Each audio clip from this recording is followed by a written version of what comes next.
আজকের আলোচনায় সবাইকে আমি প্রথমে স্বাগত জানাচ্ছি।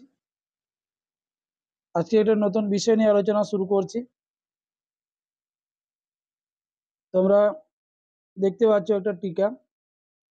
তোমাদের যে 4 নম্বরের যে বিভিন্ন যে শ্রমিক সংগঠনগুলো আছে তার মধ্যে এখানে একটা আমি আলোচনা আজকে করব, এটা করতে চলেছি। সেটা লেখা আছে দেখো, ওয়ার্কার্স অ্যান্ড পেজেন্টস পার্টি, যেটা 1928 সালে প্রতিষ্ঠা হয়েছিল। এই 4 নম্বরের টিকাটা এবছরের মাধ্যমিক পরীক্ষাতে খুবই গুরুত্বপূর্ণ একটা কোশ্চেন। এছাড়া তোমাদের যে ইউনিট পরীক্ষা সেখানেও গুরুত্বপূর্ণ।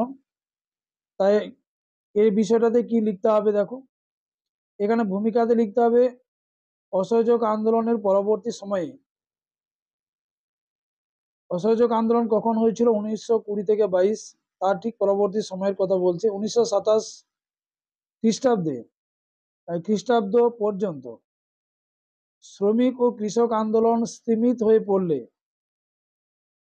শ্রমিক এবং কৃষক আন্দোলন কিন্তু সেখানে বন্ধ হওয়ার উপক্রম হয়ে পড়লে ভারতে কমিউনিস্টদের নেতৃত্ব দেন শ্রমিক ও কৃষকদের সংগঠিত করার লক্ষ্যে গড়ে ওঠে ওয়ার্কার্স পেজেন্টস পার্টি 1928 সালে। অর্থাৎ অসহযোগ আন্দোলন যখন বন্ধ হয়ে গিয়েছিল, শ্রমিক কৃষক আন্দোলন কিন্তু সেখানে স্থিমিত হয়ে পড়েছিল, আন্দোলন বন্ধ হওয়ার উপক্রম হয়ে পড়েছিল। সেই সময় কমিউনিস্টরা তারা কিন্তু শ্রমিক এবং কৃষকদের সংগঠিত করে বা তাদেরকে সংগঠিত করার জন্য একটা শ্রমিক সংগঠন তৈরি করে, যেটার নাম হচ্ছে ওয়ার্কার্স অ্যান্ড পেজেন্টস পার্টি 1928 সালে। এটা ভূমিকা যেটা আছে, এটা একটা সহায়িকা বই, এখান থেকে আমি তোমাদের দেখাচ্ছি। এরপরে গঠন যেটা আছে দেখো, গঠনে কি করবে, গঠনটা এই যেটা আছে একটু পরিবর্তন করতে হবে। যেভাবে আমি করেছি দেখো, শ্রমিক কৃষকদের লক্ষ্য পূরণের উদ্দেশ্যে বাংলায় 1925 এবং 26, 1925 থেকে 26 মুজাফফর আহমেদ, কবি নজরুল ইসলাম, এস.এ. ডাঙ্গে, কুতুবউদ্দিন আহমেদ এবং হেমন্ত কুমার সরকারের নেতৃত্বে গড়ে ওঠে peasants and workers party of Bengal. এখানে অফ বেঙ্গল কথাটা লেখা নেই, এটা একটু লিখে নিতে হবে। তাহলে এখানে এই শব্দটা লিখতে হবে, বাংলায় 1925 থেকে 26 এই নামগুলো, কুতুবউদ্দিন, হেমন্ত কুমার সরকার নেতৃত্বে গড়ে ওঠে peasants and workers party of Bengal. এবং এর পরের বছর এখানে একটা বিষয় এখানে লিখতে হবে, এটা 1927, যেটা বলছে 1900 পরের বছর 1927 খ্রিস্টাব্দে বোম্বাইতে এস.বি. ঘাটে ও এস.এস. মিরাজকর এর নেতৃত্বে গড়ে ওঠে, এটাকেই ছোট করে লিখতে হবে পেজেন্টস অ্যান্ড ওয়ার্কার্স পার্টি। তার মানে এটার পরের বছর 1927 সালে মুম্বাইতেও একটা শ্রমিক সংগঠন গড়ে উঠেছিল, যেটা এই যে এস.বি. ঘাটে এবং এস.এস. মিরাজকরের নেতৃত্বে, সেটার নাম হচ্ছে পেজেন্টস অ্যান্ড ওয়ার্কার্স পার্টি। এরপরে যেটা 1928 সাল লেখা আছে, 1928 সালে যেটা এখানে লিখতে হবে সেটা যে 1928 খ্রিস্টাব্দে বিভিন্ন প্রদেশের শ্রমিক সংগঠন বা শাখাগুলি, এই শ্রমিক সংগঠন যে পেজেন্টস অ্যান্ড ওয়ার্কার্স পার্টির শ্রমিক সংগঠন এর শাখাগুলি ঐক্যবদ্ধ হয়ে তারা নাম পরিবর্তন করে, তখন নাম রাখা হয় ওয়ার্কার্স অ্যান্ড পেজেন্টস পার্টি বা সারা ভারত, এখানে সারা ভারত শব্দটা যোগ করতে হবে, সারা ভারত ওয়ার্কার্স অ্যান্ড পেজেন্টস পার্টি। ঠিক আছে, তাহলে এখানে কিন্তু তোমাদের দুটো জায়গাতেই এই পেজেন্টস অ্যান্ড ওয়ার্কার্স পার্টি প্রতিষ্ঠা হয়েছিল। এখানে বাংলায় যেটা হয়েছিল peasants and workers party of Bengal, আর মুম্বইতে যেটা প্রতিষ্ঠা হয়েছিল 1927 সালে সেটা হচ্ছে পেজেন্টস অ্যান্ড ওয়ার্কার্স পার্টি। এই দুটো শ্রমিক সংগঠনের বিভিন্ন শাখা, সেগুলো কিন্তু একটা জায়গায় নতুন একটা নামে তারা এখানে আত্মপ্রকাশ করেছিল। নতুন সংগঠনটির নতুন নাম হয়েছিল, এখানে ঠিক উল্টো নাম, পেজেন্টস অ্যান্ড ওয়ার্কার্স। এখানে ওয়ার্কার্স দিয়ে শুরু, ওয়ার্কার্স অ্যান্ড পেজেন্টস উল্টো দিকে। 1928 সালে বিভিন্ন প্রদেশের শ্রমিক সংগঠনগুলো এক হয়ে একটা নতুন নাম দেয়, সেটা হচ্ছে ওয়ার্কার্স অ্যান্ড পেজেন্টস পার্টি বা সারা ভারত ওয়ার্কার্স অ্যান্ড পেজেন্টস পার্টি। এই কথাটা কিন্তু তোমাদের এখানে লিখতে হবে। এবং আরেকটা শব্দ লিখতে হবে, যার সাধারণ সম্পাদক হন আর এস নিম্বকার।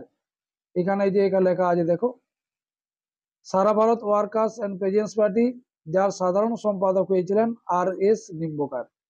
অর্থাৎ যদি এখানে চায় যে ওয়ার্কার্স অ্যান্ড পেজেন্টস পার্টি কবে প্রতিষ্ঠা হয়েছিল, না 1928 সালে। সম্পাদক কে ছিলেন, না এটা লিখতে হবে তখন আর এস নিম্বকার। তাহলে এই ছিল এটা গঠন। এইভাবে তোমরা লিখে নিতে পারো, আগে শুনে নেবে যেটা বলতে চেয়েছি আমি, সেভাবে লিখে নেবে। এখানে যে উদ্দেশ্য নিয়ে এই ওয়ার্কার্স অ্যান্ড পেজেন্টস পার্টি গঠিত হয়েছিল, উদ্দেশ্যগুলি লেখা আছে দেখো। শ্রমিকদের কাজের সময়সীমা নির্ধারণ, তাদের যে অতিরিক্ত যে কাজের অতিরিক্ত সময় ধরে যে তাদেরকে কাজ করানো হতো সেটার একটা নির্দিষ্ট করে দেওয়া, সময়সীমাটা নির্ধারণ করা। বাক স্বাধীনতা অর্থাৎ কথা বলার স্বাধীনতা অর্জন, তাদেরকে কথা বলার যে স্বাধীনতা ছিল না সেই স্বাধীনতা প্রদান করা। সংবাদপত্রের স্বাধীনতা অর্জন, সংবাদপত্রের যে স্বাধীনতা সেটাকে। জমিদারি প্রথার বিলোপ সাধন এবং সর্বনিম্ন মজুরি আইন প্রবর্তন, যে তারা যে ঠিক মতো মজুরিও পেত না, সেই মজুরি আইনটাকেও কিন্তু ঠিক করতে হবে। এই ধরনের উদ্দেশ্য নিয়ে ওয়ার্কার্স অ্যান্ড পেজেন্টস পার্টি গঠিত হয়। এখানে এই উদ্দেশ্যগুলো লিখতে পারবে। এরপরে কার্যকলাপ যেটা লিখবে, এখানে যেটা আছে সেটাই ঠিক আছে। এই সংগঠনটি তার উদ্দেশ্য পূরণের লক্ষ্যে যে আন্দোলনগুলি চালিয়েছিল, জাতীয় কংগ্রেসও সেই সব আন্দোলনের প্রতি পরোক্ষ বা প্রত্যক্ষভাবে সহানুভূতি দেখিয়েছিল। এখানে কিন্তু জাতীয় কংগ্রেসও এই কমিউনিস্টদের যে এই সংগঠন ওয়ার্কার্স পেজেন্টস পার্টির, এই সংগঠনের প্রতি তারা কিন্তু প্রত্যক্ষ এবং পরোক্ষভাবে সহানুভূতি দেখিয়েছিল, মানে সমর্থন জানিয়েছিল, এক কথায় বলা যেতে পারে।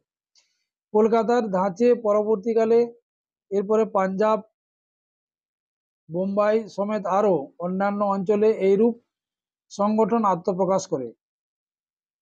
পাঞ্জাব এবং বোম্বাইতে বিভিন্ন জায়গায় এই ধরনের সংগঠন গড়ে ওঠে।